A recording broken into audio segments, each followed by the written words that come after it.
धाडगाव solar कामाचे bill मंजूर करण्यासाठी 8 लाखांची लाच घेताना उपअभियंता नितीन इंगळे एसीबीच्या जाळ्यात। धाडगाव तालुक्यातील 28 गावातील एलईडी सोलर स्ट्रीट लाईट बसविल्याच्या कामाचे बिल मंजूर करण्यासाठी 8 लाख रुपयांची लाच स्वीकारताना सार्वजनिक बांधकाम विभाग नंदुरबारचे उपअभियंता नितीन दत्तात्रय इंगळे यांना धुळे लाचलुचपत प्रतिबंधक विभागाने रंगेहात पकडले। तक्रारदार ठेकेदाराने धडगाव तालुक्यातील पाड्यांमध्ये 2,37 लाखांचे सौर पथदीपांचे काम पूर्ण केले।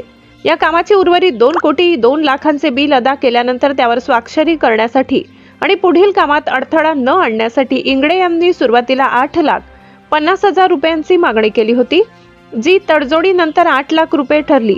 या प्रकरणी तक्रार प्राप्त होताच 9 फेब्रुवारी रोजी सापळा रचून ही कारवाई करण्यात आली।